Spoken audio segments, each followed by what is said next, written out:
Ditadura militar no Brasil. Professor Gildo Monteiro do EJA, módulo 3 de História A, B, C e D. A ditadura militar no Brasil durou 21 anos e teve 5 mandatos militares e instituído 16 atos institucionais, mecanismos ligados que se sobrepunham à Constituição. Nesse período houve restrição à liberdade, repressão aos opositores do regime e censura. O que estava acontecendo no Brasil antes da ditadura? Antes de entender o período militar brasileiro, é preciso compreender os eventos que levaram até ele, os antecedentes e o golpe militar de 64. O primeiro momento é marcado por Jânio Quadros, que assumiu a presidência em 1961 e nesse mesmo ano renunciou ao cargo. A partir disso, seu vice João Goulart foi quem assumiu seu lugar. A questão é que Jânio Quadros e João Goulart eram de partidos políticos diferentes e tinham projetos opostos para o país. O projeto de Jango, apelido por qual era conhecido o novo presidente, estava apoiado em reformas de base, como fiscal, administrativa, universitária e principalmente agrária. Além disso, o presidente era um representante trabalhista do legado de Getúlio Vargas. Assim como mencionado, a reforma agrária era uma das principais propostas do governo Jango e também a que mais gerava polêmica. Afinal, era combatida pelos grandes latifundiários e por grande parte dos parlamentares no Congresso Nacional. Assim, esse foi um momento de bastante efervescência e polarização política entre a população. Houve apoio de parte da população para a derrubada do governo, principalmente dos setores mais conservadores da sociedade e de partes da classe média. E por esse motivo, inclusive, que muitas vezes o termo ditadura militar é utilizado.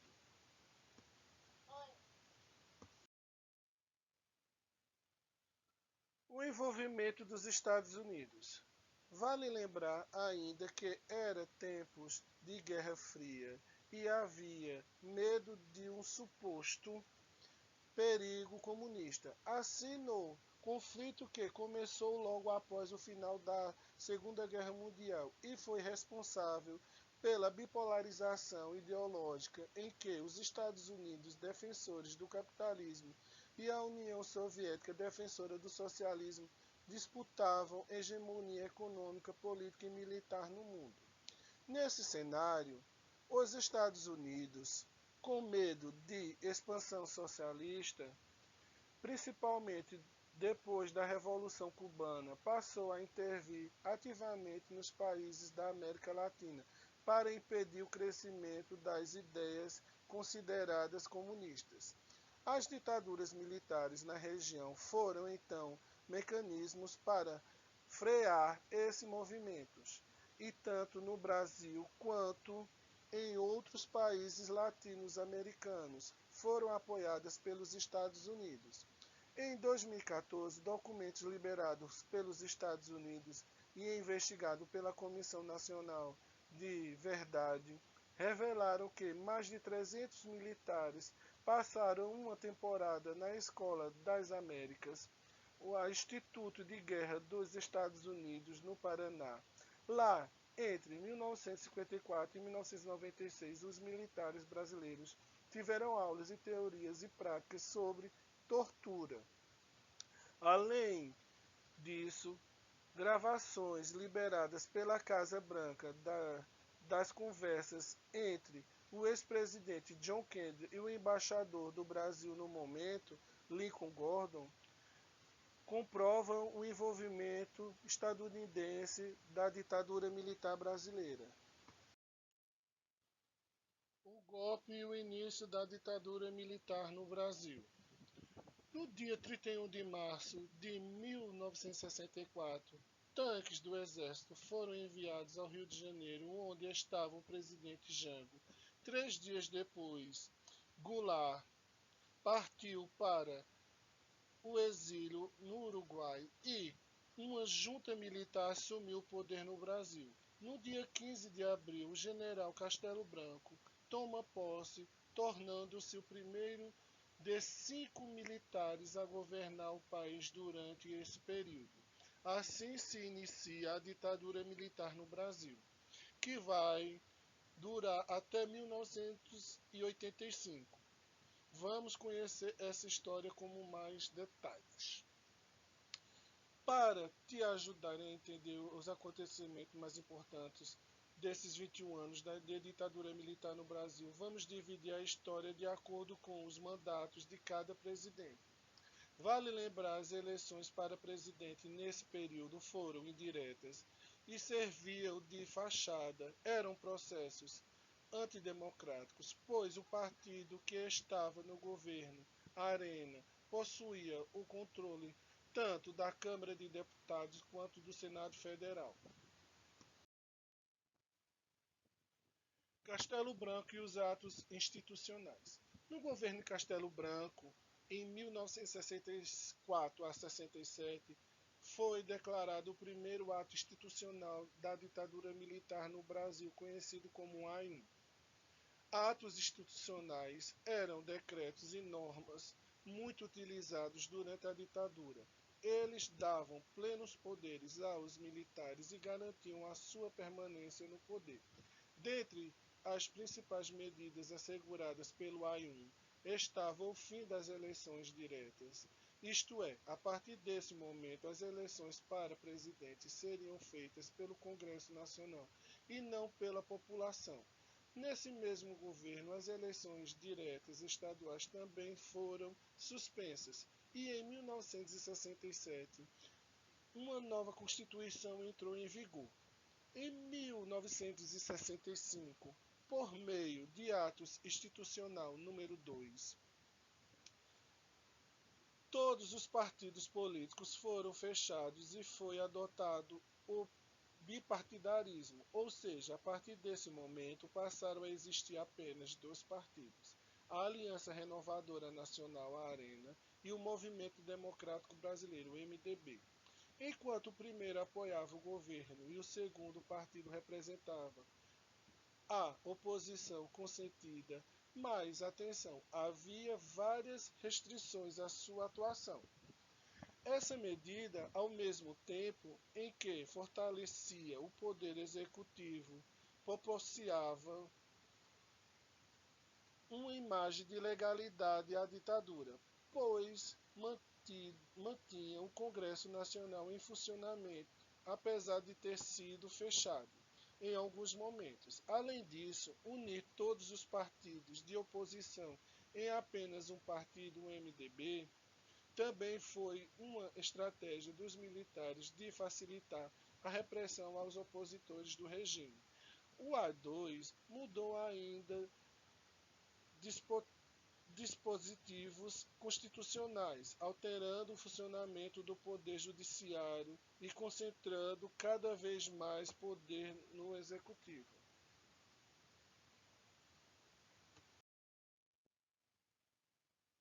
Costa e Silva e o AI-5.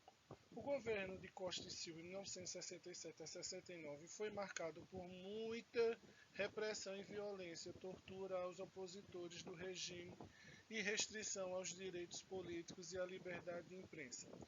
A insatisfação de parcelas da população com as medidas antidemocráticas fez crescer o número de manifestações, sendo uma das maiores a passeata dos 100 mil.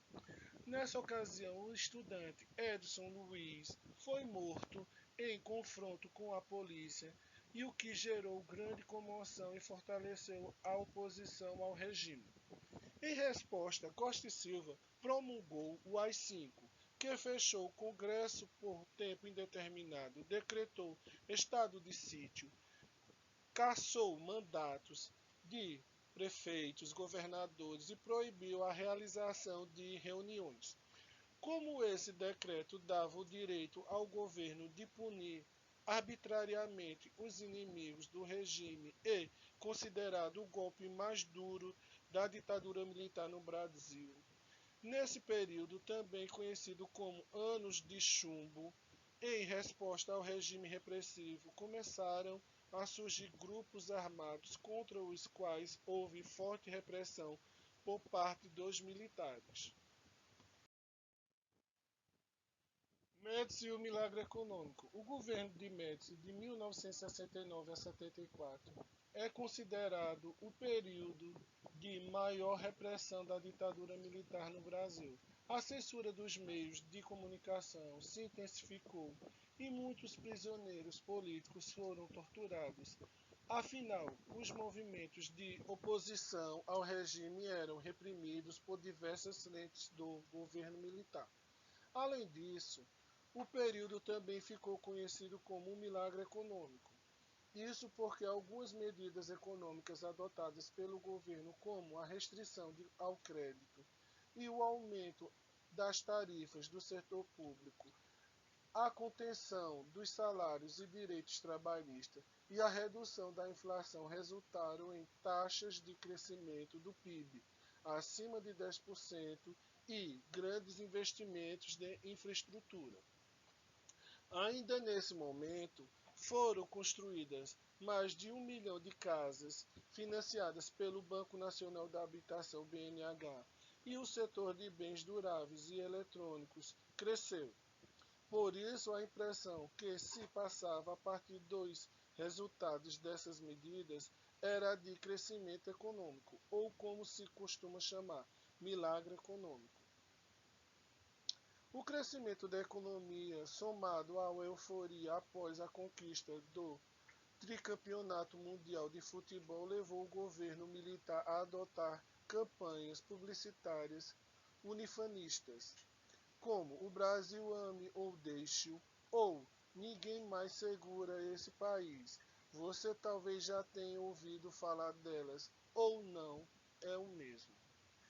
Esse milagre, no entanto, deixou uma dívida externa muito grande para o país, equivalente hoje à dívida no valor de 1 bilhão e 200 milhões, muito maior que o atual, cujo valor registrado em 2017, que era de 37 bilhões.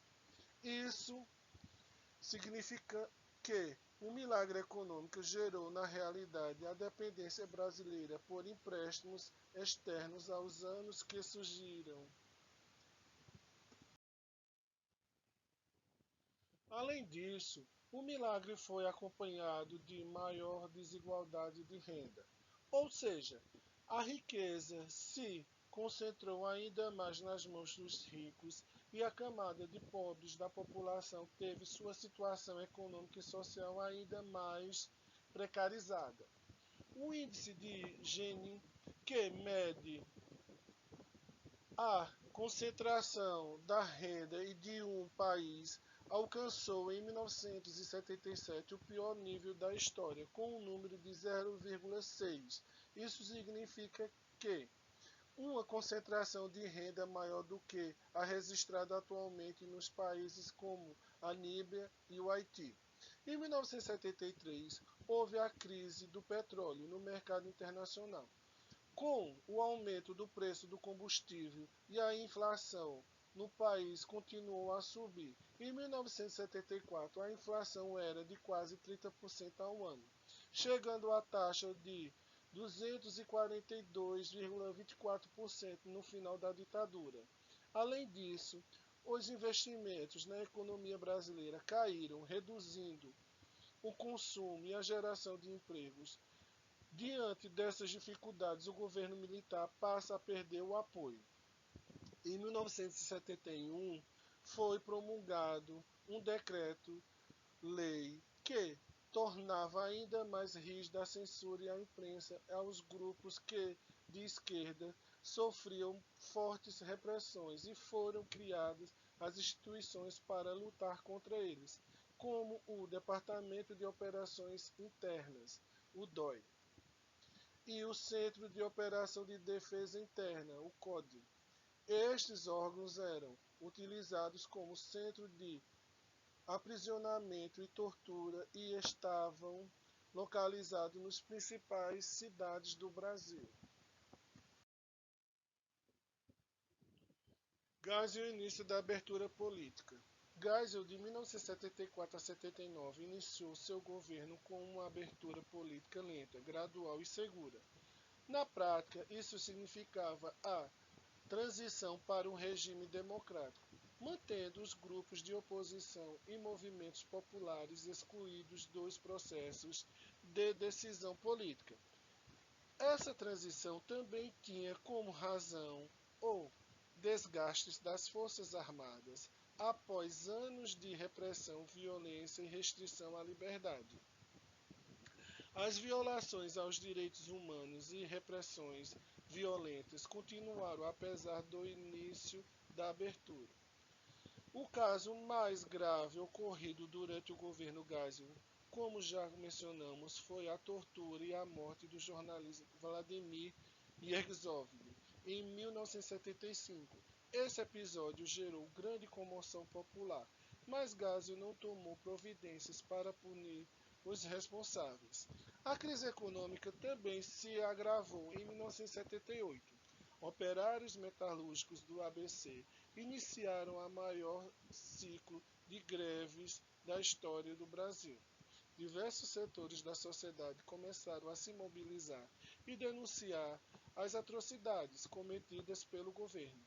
A situação ficava ainda mais insustentável para a manutenção da ditadura militar no Brasil. Diante da pressão da população e do surgimento do movimento contrário ao regime, em 1978 o presidente revogou diversos decretos-lei, inclusive o AI-5.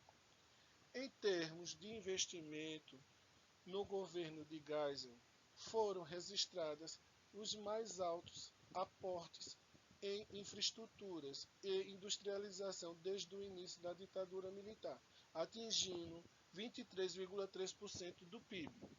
Isso é um valor alto, se considerado o investimento no início do regime de 15%. Alguns exemplos desses investimentos foram a Transamazônica, a Ponte Rio-Niterói, as usinas nucleares de Angra e hidrelétrica de Itaipu. Figueiredo e a Lei da Anistia. O governo de Figueiredo, de 1979 a 85, durou 6 anos e colocou fim ao período ditatorial. Em 1979 foi promulgada a Lei da Anistia. Aos poucos, presos políticos foram sendo libertados e exilados voltaram ao país.